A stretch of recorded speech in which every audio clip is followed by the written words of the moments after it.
Welcome back. Bulletin کے آغاز میں سب سے پہلے آپ کو افسوسناک خبر سے آگاہ کرتے چلیں کہ بلوچستان کے شہر تربت میں دھماکے کے نتیجے میں 4 افراد کے جاں بحق اور 32 کے زخمی ہونے کی اطلاع موصول ہوئی ہے۔ پولیس کے مطابق زخمیوں کو قریبی اسپتال منتقل کر دیا گیا، جہاں 5 زخمیوں کی حالت تشویشناک ہے۔ دھماکے کے بعد پولیس اور سیکیورٹی فورسز کی بڑی تعداد جائے وقوع پر پہنچ گئی اور علاقے کو گھیرے میں لے لیا۔ پولیس نے بتایا کہ تربت دھماکے میں S S P crime wing Zohaib Mohsin خاندان کے 6 افراد سمیت زخمی ہوئے۔ پولیس کے مطابق زہیب محسن اپنے خاندان کے ہمراہ دھماکے کے وقت وہاں سے گزر رہے تھے۔ اس وقت اس واقعے کے حوالے سے مزید تحقیقات جاری ہے۔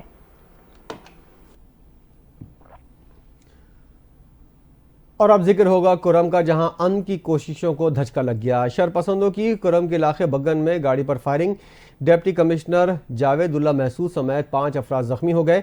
ڈپٹی کمشنر کو علی زئی اسپتال سے ٹل سی ایم ایچ منتقل کر دیا گیا۔ آر پی او کوہاٹ کا کہنا ہے فائرنگ فریقین نے نہیں کی، نامعلوم افراد کی جانب سے کی گئی۔ ملزمان کی تلاش کے لیے علاقے میں سرچ آپریشن شروع کر دیا گیا ہے۔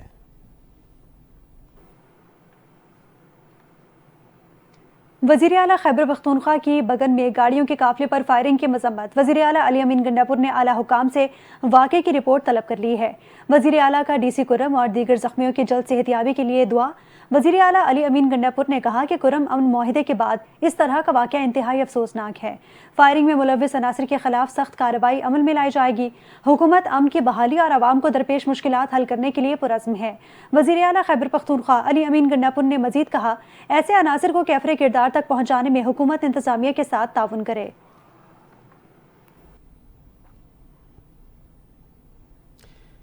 صدر اور وزیر اعظم نے کرم کے علاقے بگن میں فائرنگ کی مذمت کی ہے۔ صدر اور وزیر اعظم کی ڈی سی او اور دیگر زخمیوں کی جلد صحتیابی کے لیے دعا۔ وزیر اعظم شہباز شریف نے کہا کہ امن معاہدے کو نقصان پہنچانے کی کوشش کی گئی، انسانیت کے دشمنوں کو کامیاب نہیں ہونے دیں گے۔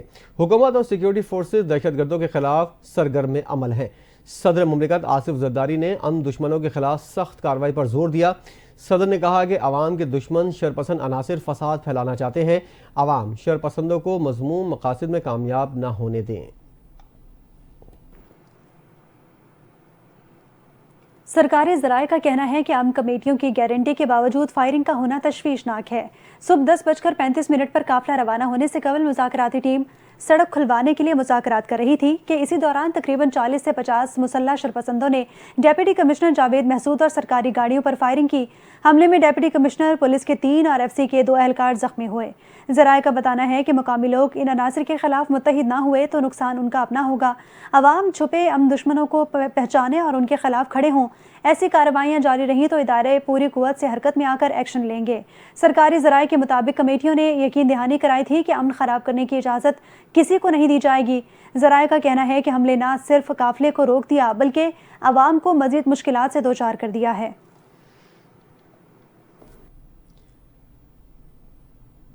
وزیر داخلہ محسن نقوی سے عوامی نیشنل پارٹی کے سربراہ ایمل ولی خان نے ملاقات کی۔ اس ملاقات میں ملک کی مجموعی سیاسی صورتحال سمیت پختونخوا کے معاملات پر تبادلہ خیال کیا گیا۔ دونوں رہنماؤں نے کرم میں سرکاری گاڑیوں پر فائرنگ کے واقعے کی مذمت کی اور کرم میں امن و امان کی صورتحال بہتر بنانے کے لیے اقدامات پر بات چیت کی۔ وزیر داخلہ محسن نقوی نے کرم کے حوالے سے امن معاہدے کو غیر معمولی قرار دیتے ہوئے کہا، امن معاہدے کے مثبت اور دور رس نتائج سامنے آئیں گے۔ محسن نقوی نے کہا کہ دشمن امن معاہدے کو سبوتاژ کرنا چاہتا ہے، تاہم سیکیورٹی فورسز اور امن جرگے کی کوششوں کی قدر کرتے ہیں۔ انہوں نے زخمی ڈپٹی کمشنر کرم کو بہترین علاج فراہم کرنے کی یقین دہانی کرائی اور شہداء کو خراج عقیدت پیش کیا۔ ایمل ولی خان نے بھی دہشت گردی کے خلاف جنگ میں قربان ہونے والوں کو قومی ہیرو کا درجہ دیا۔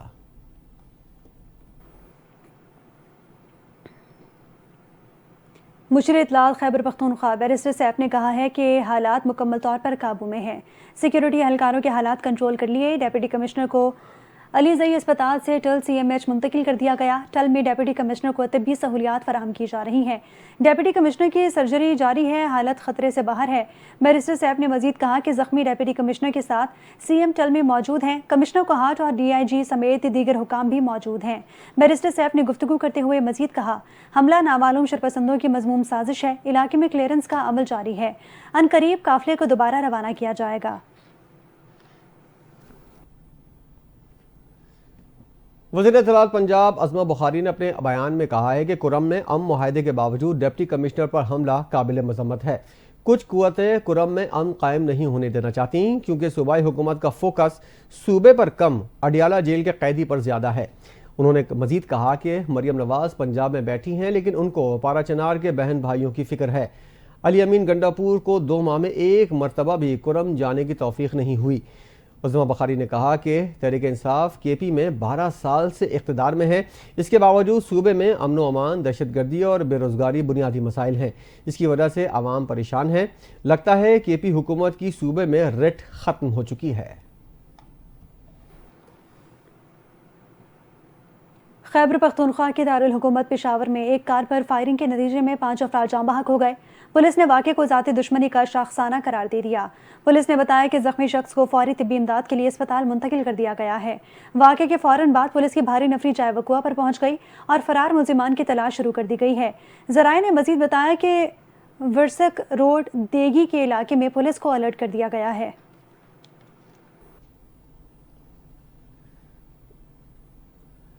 ایئر چیف ظہیر احمد بابر سدھو نے مضبوط دفاع کے لیے مستحکم معیشت کو ضروری قرار دے دیا۔ پاکستان نیول اکیڈمی کراچی میں پاسنگ آؤٹ پریڈ کی تقریب سے خطاب کرتے ہوئے ان کا کہنا تھا، دنیا کو متعدد چیلنجز کا سامنا ہے، ہمیں بھی تیار رہنا ہوگا۔ تفصیل اس رپورٹ میں۔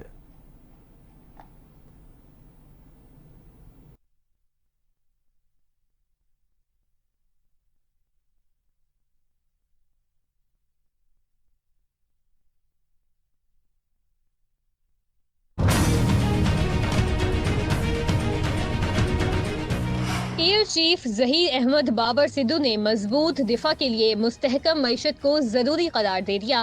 پاکستان نیول اکیڈمی کراچی میں 122ویں مڈ شپ مین اور 30ویں شارٹ سروس کمیشن کورس کی پاسنگ آؤٹ پریڈ کی تقریب سے خطاب کرتے ہوئے ایئر چیف ظہیر احمد بابر سدھو نے واضح کیا کہ ملک کے مضبوط دفاع کے لیے مستحکم معیشت ضروری ہے۔ پاک فضائیہ خطے میں طاقت کا توازن برقرار رکھنے کے لیے کردار ادا کر رہی ہے۔ انہوں نے کہا کہ پاکستان نیول اکیڈمی دنیا کے بہترین اداروں میں شامل ہے۔ پاک بحریہ سمندری سرحدوں کی حفاظت میں کلیدی کردار ادا کر رہی ہے۔ دنیا کو متعدد چیلنجز کا سامنا ہے، ہمیں بھی عالمی سطح پر مختلف چیلنجز کا مقابلہ کرنے کے لیے تیار رہنا ہوگا۔ تقریب میں کمیشن حاصل کرنے والے 79 افسران میں 50 مڈ شپ مین اور 29 SSC کورس افسران شامل ہیں۔ Chief of the naval staff admiral Naveed Ashraf نے تقریب سے خطاب کرتے ہوئے کمیشننگ کو سفر کا آغاز قرار دیا۔ انہوں نے کہا کہ بحری سرحدوں کی حفاظت یقینی بنائیں گے۔ پاسنگ آؤٹ تقریب میں اعلیٰ سول اور عسکری حکام کے ساتھ غیر ملکی مندوبین کی بڑی تعداد نے بھی شرکت کی۔ اس موقع پر پاکستان نیول اکیڈمی میں کیڈٹس نے شاندار پریڈ کا مظاہرہ کیا اور قومی پرچم کو سلامی دی۔ مہمان خصوصی air chief marshal Zaheer Ahmed Babar Sidhu نے پریڈ کا معائنہ کیا۔ پاکستان نیوی کے جوانوں نے خوبصورت انداز میں مہارت کا مظاہرہ کیا۔ Chief of naval staff admiral Naveed Ashraf کو کیڈٹس نے سلامی پیش کی۔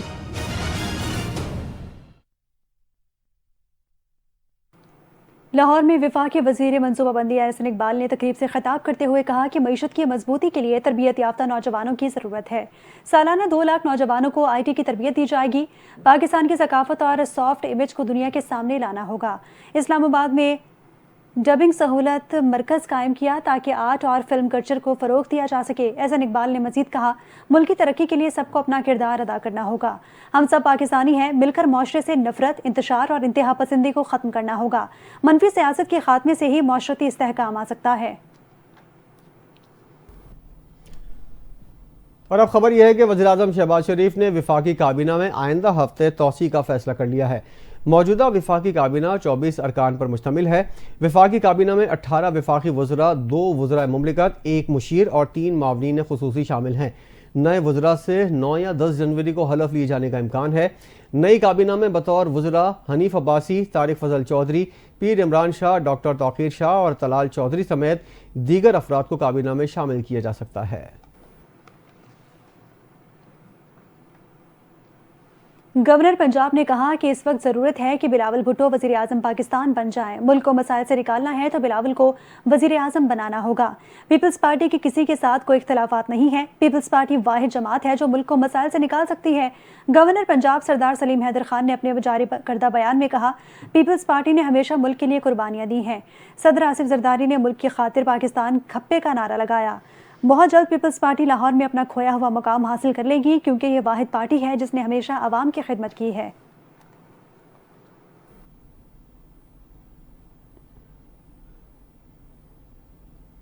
وفاقی وزیر داخلہ نے F8 اور سرینا چوک انٹرچینج کا دورہ کیا۔ محسن نقوی نے دونوں میگا پروجیکٹس پر تعمیراتی کاموں کا جائزہ لیا۔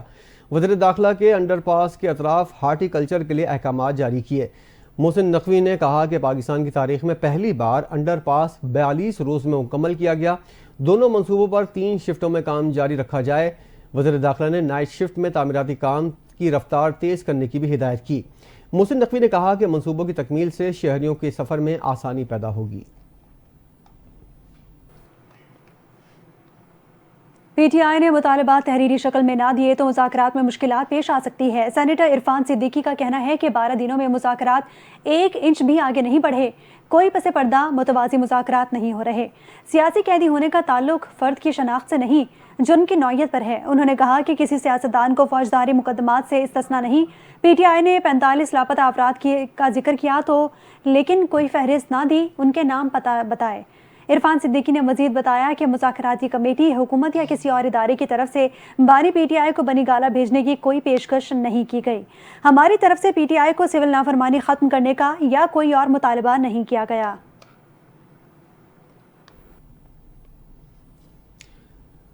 بانی پی ٹی آئی کو اسٹیبلشمنٹ کی رضامندی سے 20 دسمبر تک رہا کرنے کی نویس سنائی گئی تھی۔ پی ٹی آئی رہنما شیر افضل مروت نے بڑا دعویٰ کر دیا۔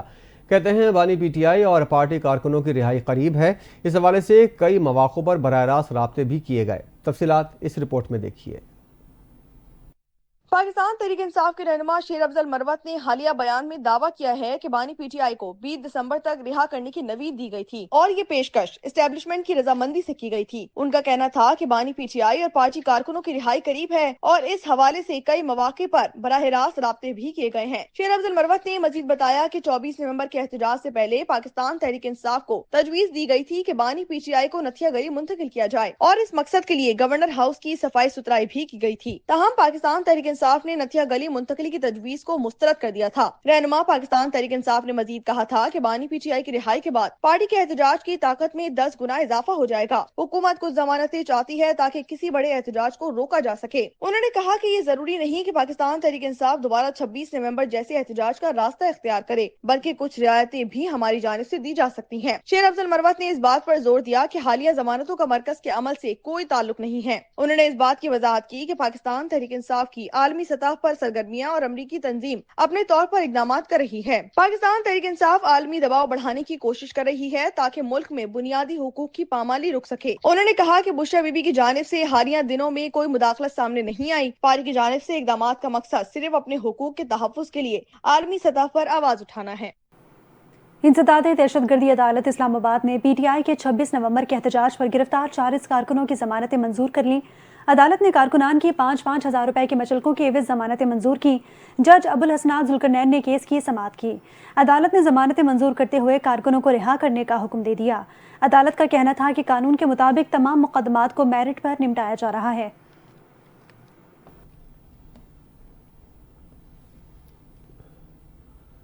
بانی پی ٹی آئی کی اہلیہ بشرا بی بی کی پارٹی کے سیاسی امور کے بعد قانونی معاملات میں بھی مداخلت جاری ہے۔ ذرائع کے مطابق وکلاء اور انصاف لائرز فورم کی ٹیموں کو تبدیل کر دیا گیا ہے۔ بشرا بی بی نے قاضی انور کے ذریعے ملک بھر کے وکلاء کی فہرست منگوا لی ہے۔ قاضی انور اور مشال یوسفزئی بشرا بی بی کو وکلاء کے معاملات پر رپورٹ کریں گے۔ بشرا بی بی نے قاضی انور کو کیسز پر حتمی مشاورت کا پابند بھی کر دیا۔ ذرائع کے مطابق بشرا بی بی نے وکلاء کو بانی پی ٹی آئی تک پیغام رسانی سے روک دیا۔ اس ہفتے پختونخوا کے وکلاء عہدیداروں کی تبدیلیوں پر حتمی مشاورت بشرا بی بی کے ساتھ کی گئی۔ بشرا بی بی نے وکلاء کے تنازعات حل کرنے کے لیے اور بانی پی ٹی آئی کو اس حوالے سے آگاہ کیا۔ قاضی انور نے وکلاء قیادت کی خرابیوں اور مسائل پر بشرا بی بی کو بریف کیا تھا۔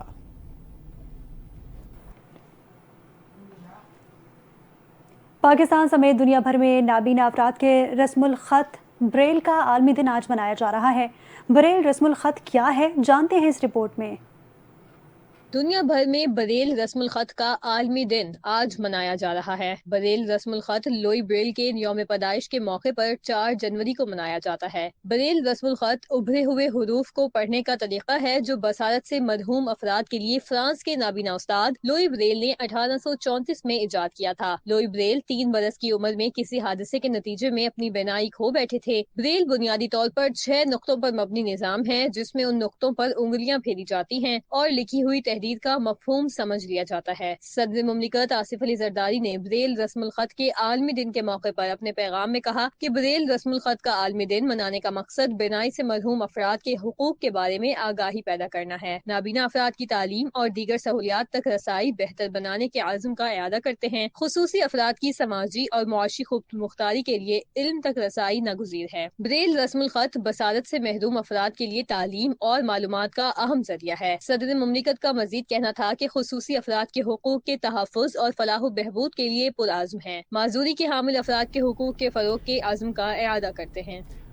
عالمی بینک پاکستان کو 10 سال میں $20 ارب قرض دے گا۔ وزارت اقتصادی امور کے ذرائع کے مطابق 14 جنوری کو ورلڈ بینک کے بورڈ آف ڈائریکٹر سے قرض کی منظوری متوقع ہے۔ قرض پروگرام کے تحت 10 سال کے اہداف طے کیے گئے ہیں۔ قرض کی منظوری کے بعد ورلڈ بینک کے نائب صدر مارٹن ریسر کا اسلام آباد کا دورہ بھی متوقع ہے۔ قرض پروگرام کا مقصد زیادہ نظر انداز کیے گئے اہم شعبوں کو بہتر بنانا ہے۔ قرض کے تحت منصوبوں کو سیاسی تبدیلیوں سے محفوظ رکھا جائے گا۔ قرض کنٹری پارٹنرشپ فریم ورک 2025 سے 35 کے تحت دیا جائے گا۔ ذرائع کا کہنا ہے کہ عالمی بینک کے 2 ذیلی ادارے مزید $20 ارب کے نجی قرضوں کے حصول میں معاونت کریں گے۔ مزید $20 ارب سے مجموعی پیکیج $40 ارب تک پہنچ جائے گا۔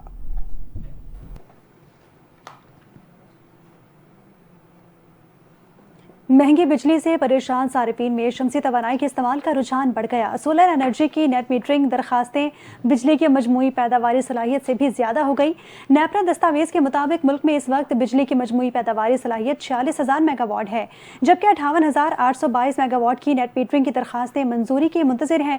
دستاویز کے مطابق نیٹ میٹرنگ کے نرخ زیادہ ہونے سمیت دیگر وجوہات کے باعث کمپنیاں مسلسل اس معاملے کو ٹال رہی ہیں، جبکہ نیپرا نے بڑے منصوبے لگانے کی بجائے عام سولر صارفین کے حوصلہ افزائی کرنے اور نظر ثانی شدہ متوازن ٹیرف سٹرکچر بنانے پر بھی زور دیا ہے۔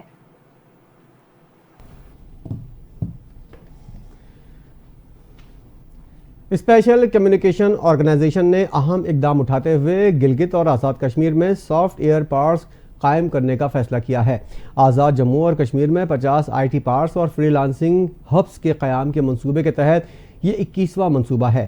تمام آئی ٹی پارک کے دفتر میں تیز رفتار انٹرنیٹ اور بلا تعطل بجلی کی فراہمی موجود ہے۔ معذور بچوں کے لیے اسپیشل مراکز جبکہ خواتین کے لیے فری لانسنگ ہب بھی قائم کیے گئے ہیں۔ ایس سی ای او نے 16 ماہ کے ریکارڈ وقت میں 21 آئی ٹی پارک اور فری لانسنگ ہبس کا قیام یقینی بنایا۔ آئی ٹی پارکس کے قیام سے 6,500 نوکریوں کے مواقع میسر اور 1,600 فری لانسرز کو بااختیار بنایا گیا۔ ایس سی او گلگت بلتستان اور آزاد کشمیر میں 100 آئی ٹی سیٹ اپ قائم کرنے کا ارادہ رکھتا ہے۔ نوجوانوں کو بااختیار بنانے کے لیے مزید منصوبہ بندی کی جائے گی۔ آئی ٹی پارک کا مقصد آزاد کشمیر گلگت بلتستان کو آئی ٹی سے منسلک خطے میں تبدیل کرنا ہے۔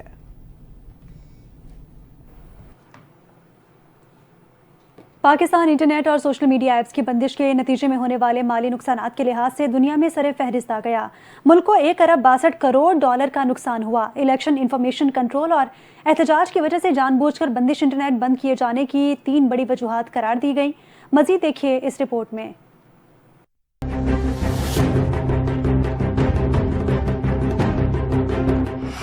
پاکستان انٹرنیٹ اور سوشل میڈیا ایپس کی بندش کے نتیجے میں ہونے والے مالی نقصانات کے لحاظ سے دنیا میں سر فہرست ہے۔ ٹاپ 10 وی پی این کی رپورٹ کے مطابق پاکستان $1 ارب 62 کروڑ کے مجموعی مالیاتی اثرات کے ساتھ چارٹ میں سر فہرست ہے۔ رپورٹ کے مطابق پاکستان مالی نقصان کے اعتبار سے خانہ جنگی سے متاثرہ ممالک سوڈان اور میانمار سے آگے ہے۔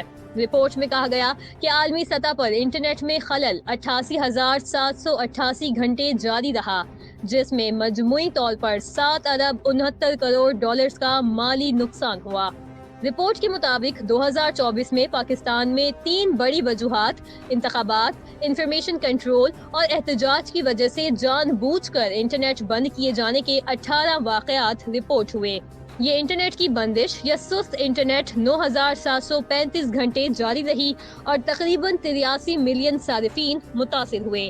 تخمینے کے مطابق 18 فروری سے social media plate form x کا جاری شٹ ڈاؤن سب سے مہنگا تھا، جس کا مجموعی تخمینہ 1 ارب 34 کروڑ ڈالرز رہا۔ چیئرمین اعلیٰ ثانوی تعلیمی بورڈ کراچی سید شرف علی شاہ نے انٹرمیڈیٹ سال اول کے سالانہ امتحانات برائے 2024 کے نتائج کے طلباء کے اٹھائے گئے تحفظات کے حوالے سے انکوائری کمیٹی تشکیل دینے کا اعلان کر دیا ہے۔ ذرائع کے مطابق اس کمیٹی کا مقصد نتائج کی جانچ پڑتال اور شفافیت کو یقینی بنانا ہے تاکہ طلباء کا اعتماد بحال ہو سکے۔ کمیٹی 1 ماہ میں تمام شکایات کا ازالہ کرے گی اور طلباء اور والدین کو براہ راست انٹر بورڈ میں اپنے تحفظات اور تجاویز جمع کروانے کی اپیل کی گئی ہے۔ اس سے قبل انٹر بورڈ کراچی کی جانب سے حال ہی میں اعلان کردہ نتائج پر شدید تحفظات کا اظہار کیا گیا تھا، جس کی وجہ سے سندھ حکومت نے چیئرمین انٹر بورڈ پروفیسر امیر حسین قادری کو ان کے عہدے سے ہٹا دیا تھا اور چیئرمین میٹرک بورڈ سید شرف علی شاہ کو اضافی چارج سونپ دیا گیا تھا۔ ایم کیو ایم پاکستان کے سینئر رہنما ڈاکٹر فاروق ستار نے کہا کہ سندھ میں بدعنوانی اور کرپشن عروج پر ہے۔ موجودہ حکومت نے اپنے ہی ریکارڈ توڑ دیے۔ اپنے ایک بیان میں انہوں نے کہا کہ کراچی کے طلباء کو کوٹا سسٹم کی چکی میں پیسا جا رہا ہے، سندھ کے نوجوانوں کا بیڑا غرق کیا جا رہا ہے، طاقتور مزید طاقتور اور غریب مزید غریب تر ہوتے جا رہے ہیں۔ انہوں نے کہا کہ کراچی کے امتحانی بورڈ سے ہمارے طلباء کی تعلیم کو تباہ کر دیا گیا، کراچی میں بچوں کے مستقبل کو تاریک کیا جا رہا ہے، تعلیمی بورڈ کے نتائج کو زبردستی کم کیا جا رہا ہے۔ ڈاکٹر فاروق ستار نے مزید کہا کہ اب یہ 66% طلباء دوبارہ پیپر دیں گے تو ان کے پیسے بنیں گے۔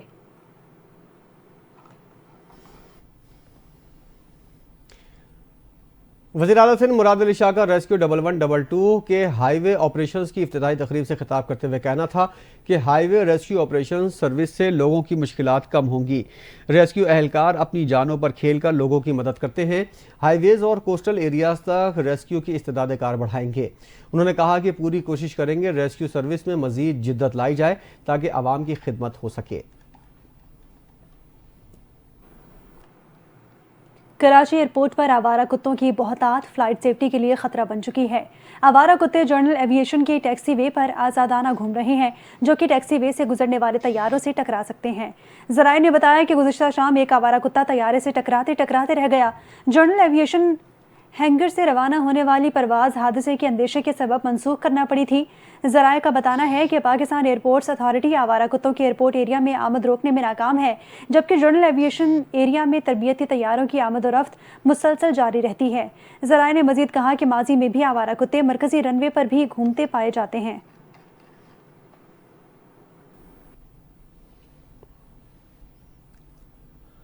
پاکستان نے سلامتی کونسل سے غزہ میں انسانی بحران روکنے کے لیے فیصلہ کن اقدامات کرنے کا مطالبہ کر دیا۔ پاکستانی مندوب عاصم افتخار نے سلامتی کونسل میں فلسطین کو اقوام متحدہ کی مکمل رکنیت دینے کا مطالبہ ایک بار پھر دہرا دیا۔ تفصیلات اس رپورٹ میں۔ اقوام متحدہ سلامتی کونسل کا غزہ کی صورتحال پر اجلاس ہوا۔ پاکستان نے فوری اور غیر مشروط جنگ بندی کا مطالبہ کر دیا۔ اقوام متحدہ کی سلامتی کونسل میں پاکستانی مندوب عاصم افتخار نے خطاب میں کہا کہ اسرائیل غزہ میں جو کچھ کر رہا ہے وہ جنگ نہیں ہے، بے دخلی، نسلی صفایا اور تباہی کی مہم ہے۔ عالمی برادری UN چارٹر اور بین الاقوامی قوانین کے دفاع کے لیے متحد ہوں۔ پاکستانی مندوب عاصم افتخار نے سلامتی کونسل میں کہا کہ ہم تاریخ کے ایک فیصلہ کن موڑ پر کھڑے ہیں۔ کیا یہ کونسل اپنی ذمہ داریاں نبھائے گی یا المیے سے منہ موڑ لے گی؟ فلسطینی عوام اس کونسل سے امید، انصاف اور امن کے وعدے کی توقع رکھتے ہیں۔ ہم ان کو مایوس نہیں کرنا چاہتے۔ غزہ میں خونریزی ختم ہونی چاہیے۔ معصوم مردوں، عورتوں اور بچوں کی مسلسل تکلیف کا خاتمہ ضروری ہے۔ پاکستان نے فلسطین کو اقوام متحدہ کی مکمل رکنیت دینے کا مطالبہ کر دیا۔ پاکستانی مندوب عاصم افتخار نے کہا کہ فلسطینی رکنیت اخلاقی ضرورت ہے جو 2 ریاستی حل کی ناقابل واپسی ضمانت ہے۔ سلامتی کونسل فوری اور غیر مشروط جنگ بندی کا مطالبہ کرے، اس سے غزہ میں خونریزی اور تباہی کو روکا جا سکے گا۔ ان کا مزید کہنا تھا کہ سلامتی کونسل کو غزہ کی غیر انسانی ناکہ بندی کو ختم کرنے میں کردار ادا کرنا چاہیے۔ کونسل طبی ڈھانچے کو نشانہ بنانے اور دیگر جنگی جرائم کی آزاد اور شفاف تحقیقات کرے۔ سلامتی کونسل محفوظ اور مستحکم انسانی راہداریوں کے قیام کو یقینی بنائے۔ عاصم افتخار نے مزید کہا کہ اقوام متحدہ کی متعلقہ قراردادوں کی بنیاد پر 2 ریاستی حل کے عمل کا آغاز کیا جائے۔ یہ عمل قبضے کے خاتمے اور فلسطینی عوام کو ان کے حق خود ارادیت کے حصول کے قابل بنائے گا۔ اسی کے ساتھ ہی نیوز بلیٹن سے فی الوقت اتنا ہی۔ مزید خبروں اور اپڈیٹس کے لیے آپ دیکھتے رہیے NTN نیوز۔